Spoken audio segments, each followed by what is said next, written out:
How growing up poor affects your attitude to money as an adult.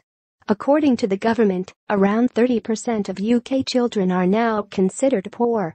It's a shocking figure and a damning indictment given that we're one of the richest countries in the world. Of course, it's relative poverty, which means they might still have all the necessities, but when their parents' incomes are put against the average, aren't as well off.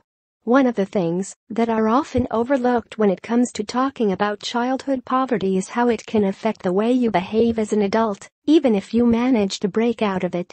Particularly, how you relate to money and savings. Growing up, I was never in abject poverty. My mom and dad always worked and always had food on the table. But, like for many families, money was tight. They lived paycheck to paycheck, and while they tried to shield their struggles from me in my early years, it became clear as I got older that I wasn't anywhere near as wealthy as some of my classmates. Thanks to the Scottish education system, I was able to go to uni with minimal debt and now have a decent job and can support myself in London. My parents have also progressed in their jobs and now live comfortably without needing to scrimp like they once did. However, a lot of those psychological effects of being the poor kid still stay with me. Money to me feels like a completely unpredictable resource. Growing up, there was always a feeling that when we had money, it could go as quickly as it came. The boiler breaking or a debt collection company taking more than their fair share could ruin the already short-lived high of some cash coming in. So, why not get the kids McDonald's and a toy and enjoy life for just a moment before responsibility sets in? Poverty can tempt you to spend everything you have before it's taken away from you. Obviously, this is a hugely counterproductive way to be, and these days it's not rare to find me treating myself like a queen on payday week, then living off of packet noodles for the rest of the month.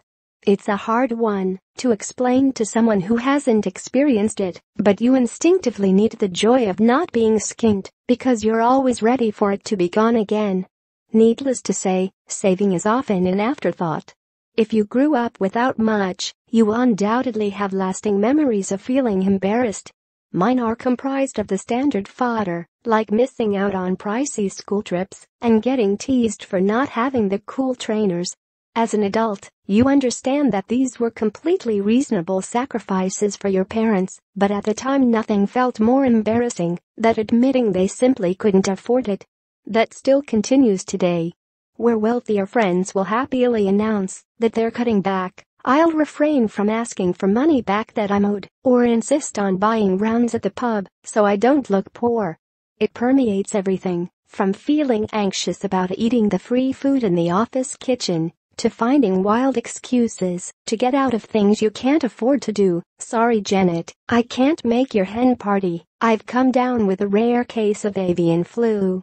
My mom will absolutely kill me for saying this, but when we were little, my brother and I knew how to answer the phone to the bailiffs.